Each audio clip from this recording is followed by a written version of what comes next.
ठीक है बच्चे, स्टार्ट करते हैं। तो आज की इस लेक्चर में जो है हम वर्डप्रेस को इंस्टॉल करने वाले हैं। ठीक है, और इंस्टॉलेशन के दौरान कौन कौन से फीचर्स जो है, कौन कौन से प्रोसेस से जो है हम गुजरते हैं, और उसके इंस्टॉल करने के बाद कौन कौन से फीचर्स जो है हम परफॉर्म कर सकते हैं वर्डप्रेस के ज़रिए। ठीक है, तो थोड़ा सा मैं वाइट बोर्ड के ऊपर थोड़ा सा समझा देता हूँ। ये जस्ट 10 से 15 मिनट तक लगेगा, उसके बाद आपका जो स्टार्ट। वर्डप्रेस क्या है? एक फ्रेमवर्क है। ठीक है, डेवलपिंग हम कैसे करते हैं कि कोडिंग के ज़रिए जो है डिफरेंट परफॉर्म करके, यानी डिफरेंट लैंग्वेजेस के अकॉर्डिंग जो है उसे हम स्ट्रक्चर में डिज़ाइन करके उसका स्टाइल बना के तो फिर हम उसे पोस्टिंग पे लॉन्च कर देते हैं। मगर वर्डप्रेस क्या करता है? वर्डप्रेस आपको दोनों एनवायरनमेंट जो है वो दे देता है।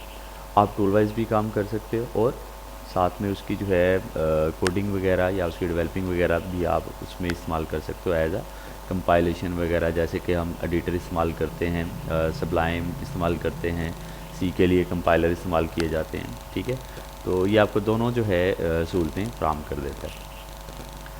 आपने सबसे पहले क्या करना है कि एक हमें डिपार्टमेंट दरकार है जो कि इसका प्री डिफ़ाइन है, वर्डप्रेस के नाम से फ़ोल्डर है। ठीक है, आपको डाउनलोड करना पड़ेगा वर्डप्रेस का डिफरेंट या लेटेस्ट जो उसका आया हुआ है, ठीक है, वर्जन, उसको इंस्टॉल करेंगे।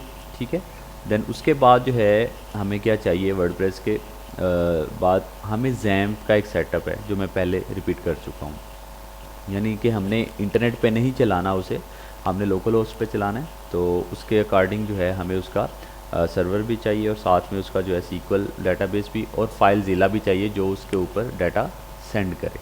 ठीक है, तो एक हमारा एक जैम्प का सेटअप इंस्टॉल होगा। ठीक है, एक हम जैम्प इंस्टॉल करेंगे। सॉरी, ज़रा वाइट बोर्ड है तो हाथ ठहरे हुए हैं। अच्छा, यहाँ पे ये हमारा हो गया जी वर्डप्रेस। ठीक है, अब हमने जब इसको इंस्टॉल करना है जैम्प को, उसके बाद आप इंटरनेट से डाउनलोड करेंगे वर्डप्रेस। वर्डप्रेस को जब आप डाउनलोड कर लेंगे तो हम पहले जैम्प ऑलरेडी चूँकि हमने इंस्टॉल किया हुआ है, तो जैम्प की डायरेक्टरी में जाके हमने उसे htdocs के फ़ोल्डर में सेव करना है, htdocs के फ़ोल्डर में। ठीक है, htdocs शॉर्ट लिखा है मैंने। हम उसको फिर डायरेक्टरी में ओपन करके तो फिर कस्टमाइजेशन तरीके से जो है उसके कुछ यूज़र नेम्स हैं, उसका रूट वगैरह सेट करेंगे, पासवर्ड वगैरह देंगे, देन जो है उसके इंस्टॉलेशन प्रोसीजर पे जाएंगे। ठीक है, तो स्टार्ट करते हैं। सबसे पहले जैम्प है जी। जैम्प चूँकि मैंने इंस्टॉल किया हुआ है, और थोड़ा सा जो है यूआरएल के ऊपर भी बता दूंगा ताकि जो न्यूली अगर आप ऑन करेंगे तो वो भी आपको पता चल जाए। अभी हमारे लिए जो ज़रूरी है मॉड्यूल इसमें वो हैं अपाची और MySQL। फाइलज़िला पे हम नहीं जाएंगे अभी। ठीक है,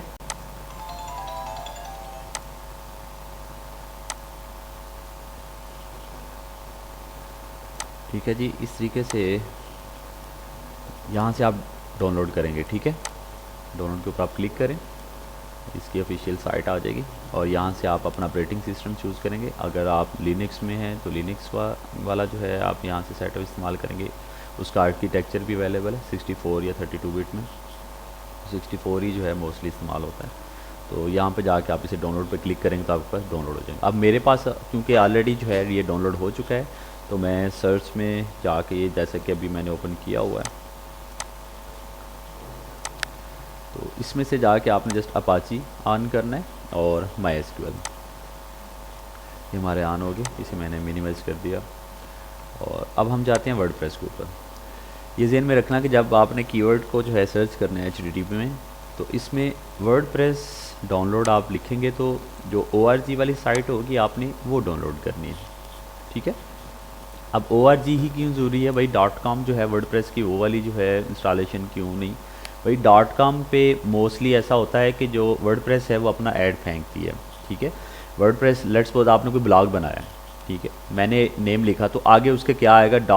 .wordpress.com, यानी कि उसका डोमेन साथ में आना ही आना है। ठीक है, मगर इसमें अगर आपने कोई प्रॉपर तौर पे कोई अर्निंग के रिसोर्सेज के लिए या अपनी इंडिपेंडेंटली कुछ फीचर्स के लिए जो है इस्तेमाल करनी है कि उसे मैं ग्रो करूं, आगे लेके जाऊं, तो फिर आप जो है नहीं चाहेंगे कि भाई मेरी साइड के ऊपर जो है कंपनी का कोई फ़ायदा हो, या ये समझ लें कि मैं कुछ भी इसके ऊपर जो है मेहनत करूं मगर उसकी रेगुलेशन जो है वो परफॉर्म करने के बाद उसका जो है आउटपुट जो है वो किसी और को मिले। तो उसके लिए क्या करेंगे आप, हमेशा वर्डप्रेस का जो सेटअप है वो .org वाला जो है वो इंस्टॉल करेंगे। ठीक है, तो वर्डप्रेस यहाँ पे जाके आप इसे क्लिक करें और लेटेस्ट वर्जन जो है आपको यहाँ से मिल जाएगा। इधर से जाके आप इसकी जो है डाउनलोड कर सकते हैं फाइल।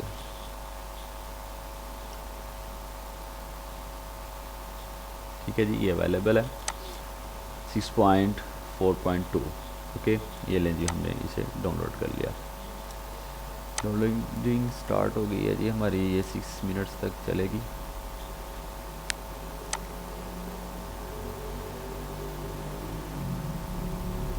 बाकी टैब मैं ज़रा क्लोज़ कर देता हूँ क्योंकि ये रैम की जो है ये मेमोरी लूज़ करते हैं।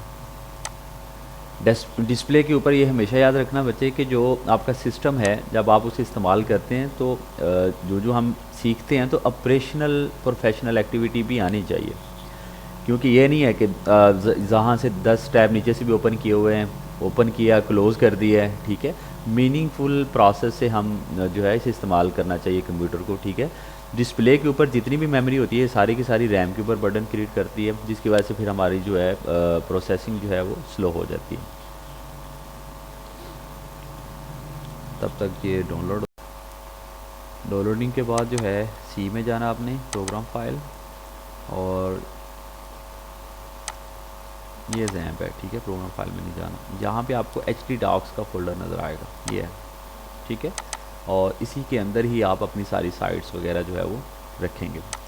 तो जो उधर से हम कोई भी चीज़ लेट्स सपोज मूव करते हैं तो सारी की सारी जो है रेगुलेशन जो है वो आपने यहाँ पे रखनी है। कोई भी वेबसाइट बनानी है उसका फ़ोल्डर यहाँ पे होगा। ठीक है, तो ऐसा नहीं होगा कि एक वेबसाइट जो है वो प्रॉपर तौर पे जो है आपने बनाई है वो उसकी कोई भी फाइल इंडेक्स बनाई और दूसरे फोल्डर में फेंक दी। ठीक है, तो ये चीज़ें जो है अब नहीं होनी चाहिए, मीनिंगफुल तरीके से उसका नाम होना चाहिए और प्रोसेस जैसे होता है वैसे ही आपने रखना, हर एक का सेपरेट एक फ़ोल्डर हो। ठीक है, तो इसलिए मैं कहता हूँ कि जब भी आप कोई भी काम करें तो उसे कम अज़ कम जो है एक अलग से सेपरेट फ़ोल्डर में जो है उसे सेव किया करें। अच्छा जी, अभी जो है डाउनलोडिंग हमारी अभी हो रही है। ठीक है जी, हमारा जो है ये डाउनलोड हो चुका है। ये मैं इधर आता हूँ वर्डप्रेस और इसको मैं यहाँ पे बोल देता हूँ जी, बल्कि कॉपी कर लेते हैं भाई, कट करते हैं। मेरी तरह सी की मेमोरी ज़रा नॉर्मल हो चुकी है। इधर मैं आके सॉफ्टवेयर में रख देता हूँ इसे बच्चे, वर्डप्रेस। ओके, मैं इसे बोलता हूँ भाई एक्सट्रैक्ट हेयर, इसका फ़ोल्डर जो है वो मैं सेपरेट कर देता हूँ।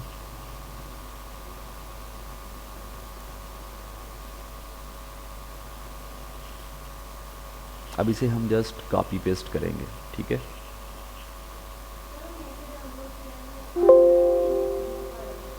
बच्चे ऑनलाइन मोस्टली जो है जो प्रॉपर साइट्स हैं वो आपको जिप फाइल में ही देंगे। मैंने आपको पहले बताया कि ये थ्रेड्स से सेव रखता है वायरस वगैरह से। ठीक है, कॉपी, और यहाँ पे आए सी में, तो मैंने ये जैम का फोल्डर आपको बताया था, htdocs में जाके आपने जस्ट इसे पेस्ट कर देना।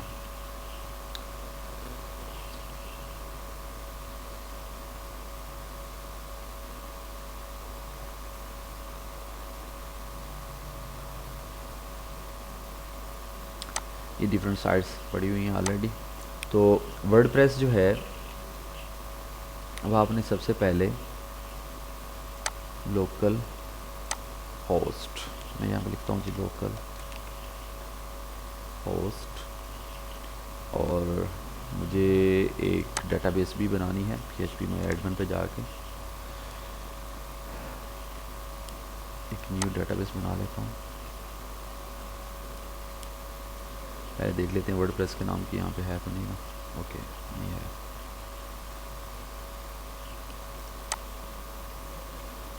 बैकस्पेस और यहाँ पे मैं लिख देता हूँ जी वर्ड प्रेस।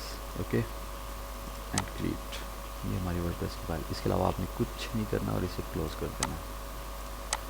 यहाँ पे आते हैं, चूँकि मैं लोकल होस्ट पे काम करने वाला, मुझे इंटरनेट पे अभी नहीं जाना, तो मैं जस्ट एक स्केलेटन चाह रहा हूँ, स्केलेटन बॉडी बन जाए कि उसके ऊपर मुझे प्रॉपर वही इन्वायरमेंट मिल जाए जो कि प्रॉपर वर्ल्ड वाइड में होता है। लोकल होस्ट और यहाँ पर मैं लिख देता हूँ वर्ड प्रेस, सॉरी प्रेस, ये हो गया एंड ओके। अब ऑटोमेटिकली जो है ये उसकी एक्जी पाथ को उठाएगा, ठीक है, और लॉगिन जो है पेज जो है वो मेरे पास आ जाएगा। चल भाई आ जा,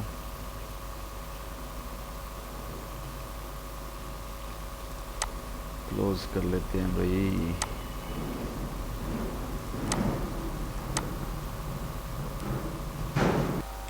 होस्ट और यहाँ पे हम लिखेंगे वर्ड प्रेस।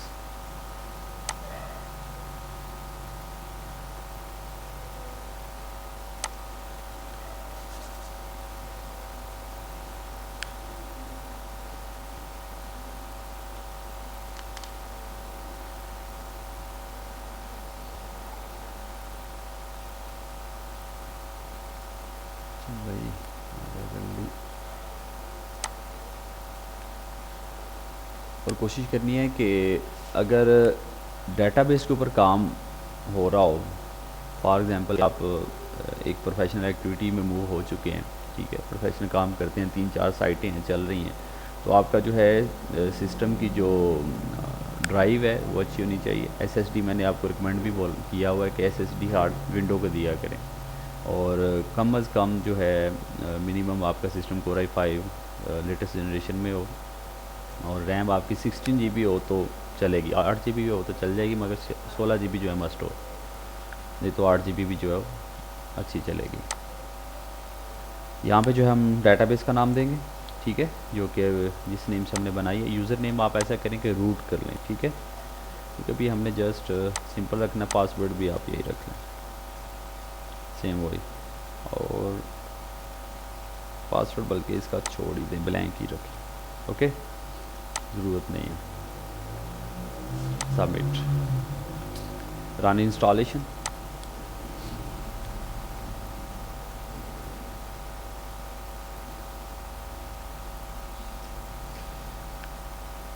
अभी डेटाबेस को जो है ये आपकी जो जैम्प सेटअप्स आपने बनाया हुआ है उसमें हमारा सीक्वल है, ठीक है, तो वहाँ पे जो है ये शिफ्ट करेगा। तो यहाँ पे सबसे पहले आप इसको कोई टाइटल दें आपकी तरफ से कोई भी, और इसे आप रूट कर लें यूज़र नेम को जो ऑलरेडी आपने दिया हुआ है, और पासवर्ड अगर आपने देना चाह रहे हो तो ठीक है, अदरवाइज़ रूट ही कर दें, ठीक है। देखिए कह रहा है very we you will need to password the login please store in the secure location. तो क्योंकि अभी हम लोकल होस्ट पे काम कर रहे हैं तो हमें ज़रूरत नहीं है। वो कहता है कंफर्म करें कि आपका ये वीक पासवर्ड अगर आप इस्तेमाल करना चाहते हो, इधर आके आप ईमेल देंगे, एजुकेशन कोई भी एक ईमेल दे लें। अब यहाँ पे ये देखें एक सर्च इंजन की विजिबिलिटी मांग रहा है, तो जब हम प्रोफेशनली काम करते हैं अपनी साइट को अच्छा बनाने के लिए, तो वहाँ पे हम इसको कभी भी चेक नहीं करेंगे, क्योंकि ये बेसिकली कह रहा है कि आप सर्च इंजन के अंदर आना चाह रहे हैं या कि जस्ट उसकी ट्रैफिक या उसके एल्गोरिदम में जो है वो हाइड रहना चाह रहे हैं। भाई अब हम हाइड रहेंगे, ट्रैफिक आएगी नहीं तो हम अर्न कैसे करेंगे, या कोई मामला जो है लोगों तक पहुंचाएंगे कैसे, जो भी आपकी रेगुलेशंस हैं, जो सर्विसेज हैं, इसको चेक नहीं लगाना। नहीं ताकि अगर आपने वो प्रॉपर बिल्कुल प्राइवेट रखना है तो फिर आप इसको चेक लगा लें। इंस्टॉल वर्डप्रेस पे क्लिक कर देते हैं एंड ये लें 2023 वर्डप्रेस जो है ये वर्जन आपका इंस्टॉल हो चुका है। यहाँ पे आके आप अपना यूज़र देंगे जो ऑलरेडी आपने बनाया हुआ रूट, और इधर आप पासवर्ड दे देंगे एंड लॉगिन।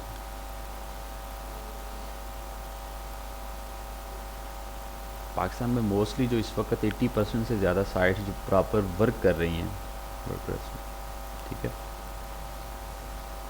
ये देखें जी, इस तरीके से वेलकम आ गया। अब ये नॉर्मल सी साइट आपको नज़र आ रही है। अब इस पर पोस्ट वगैरह हम डिज़ाइन करेंगे, पेजेस डिज़ाइन करेंगे, कमेंट्स, अपीयरेंस, प्लगइन्स वगैरह। प्लगइन्स में प्री डिफाइन कुछ चीज़ें होती हैं, जैसे कि नेविगेशन ड्रॉप डाउन आ जाए, या ऐड टू कार्ट प्रोसीजर्स होते हैं बने बनाए, ठीक है, वो आप ऐड करना चाह रहे हो, ठीक है। दराज का जितना भी आप देख रहे हो ना, उसमें मोस्टली जो है वर्डप्रेस से लॉन्च किया हुआ है, ठीक है।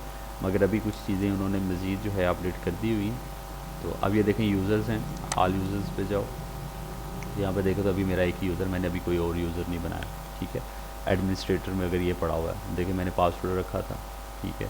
ये एडिट है, इसे रूट को जाकर मैं चेक करता हूँ तो ऑटोमेटिकली वो मुझे सारी चीज़ें इसकी दे देगा। अब इसको अगर मैं जाके PHP माई एडमिन में चेक करूँ तो अब मेरी बाकायदा तौर पे इसकी डाटाबेस जो है पहले एम्प्टी थी, ठीक है। ये देखें उसने ऑटोमेटिकली जो है वो सारी इधर शिफ्ट कर दी। हर एक आप देख सकते हैं कि जो जो मेरा वो इधर कंटेंट नज़र आ रहा है, ये टूल वाइज उसकी डेटाबेस है पीछे, वो देख सकते हैं, ठीक है। ऑल एवरीथिंग हर एक का जो है एक टेबल होगा, सॉरी डेटाबेस जो है ओवरऑल, और टेबल जो है उसका डिपार्टमेंट जो है वो कंसीडर करता है। कमेंट्स के रिलेटेड है तो कमेंट्स कैसे आएंगे, कहाँ पे स्टोर होंगे, उसका बाकायदा जो है वो ये देखें यहाँ पे स्टोर किया हुआ है। अगर कोई कमेंट करता है तो वो बाकायदा तौर पे उनको नज़र आता है, और वो उसको जो है उसके अकॉर्डिंग जो है उसका फिर रिस्पांस करते हैं, ठीक है। तो ये सारी चीज़ें तभी होती हैं जब हम उसको बाकायदा तौर पे टेबल दे के, हर एक चीज़ जो कि सेपरेट है टेबल बना के उसको सेपरेट तरीके से जो है उसे फंक्शनलाइज करते हैं, तो देन जो है उसका डाटा लॉन्च होना शुरू होता है, ठीक है। तो आपको यहाँ पे बेहतर तरीके से समझ आ जाएगी कौन कौन सी चीज़ें जो है वो कैसे करनी है। आप पोस्ट अगर आप करते हो तो ये देख सकते हैं पोस्ट कितनी पोस्ट की हैं, कौन से दिन पे की हैं, ये सारी प्रोसीजर जो जो आप करते जाएंगे, कौन किस पोस्ट पे आया, पब्लिश की हुई है कौन सी डेट पे, तो वो सारा कुछ इधर जो है वो आपको नज़र आएगा, ठीक है। तो यहाँ पे है यूज़र्स हैं, अगर कोई यूज़र जो है दूसरा कोई आ जाता है आपकी साइट के ऊपर, तो उसको जो है अगर आप लॉगिन फॉर्म करवाते हैं तो वो सारी एक्टिविटी जो में जो है वो आपको बता देते हैं, ठीक है। तो इस तरीके से आपने इंस्टॉलेशन करनी है, और इसको जो है इंशाल्लाह प्रॉपर आगाज़ करते हैं वेबसाइट का, जो जो आपने उधर डिज़ाइन किया है। और इसके ऊपर आपका HTML CSS यानी आप बाय कोड भी कर सकते हो और बाय टूल, मगर मोस्टली कस्टमाइजेशन जब काम कस्टमाइजेशन पे आता है, क्योंकि जो टूल वाइज है उसमें कुछ चीज़ें हैं कि ऐसी कि लैंग्वेजेस की ज़रूरत पड़ती है, डेवलपिंग की भी ज़रूरत पड़ती है, तो फिर आप कस्टमाइजेशन करने के दौरान जब उसकी ज़रूरत पड़ती है फिर कोडिंग आनी चाहिए, ठीक है। तो मैं इसलिए रिकमेंड करता हूँ कम अज़ कम जो है आपको HTML CSS के ऊपर अबूर और रिस्पॉन्सिव, और उसके बाद JS आपको अच्छी थोड़ी आनी चाहिए, तो फिर नेवर डाउट कि आप जो है इसके अंदर काम नहीं कर सकते, ठीक है। तभी जाके आप उधर इंस्टॉल करें, ठीक है। तो फिर इंशाल्लाह जो है बाकायदा तौर पे इसके ऊपर वेबसाइट जो है वो बनाएंगे। ओके, चलें जाएँ, ठीक है जी। नेक्स्ट लेक्चर में मिलते हैं, तब तक के लिए अल्लाह ने के बाद।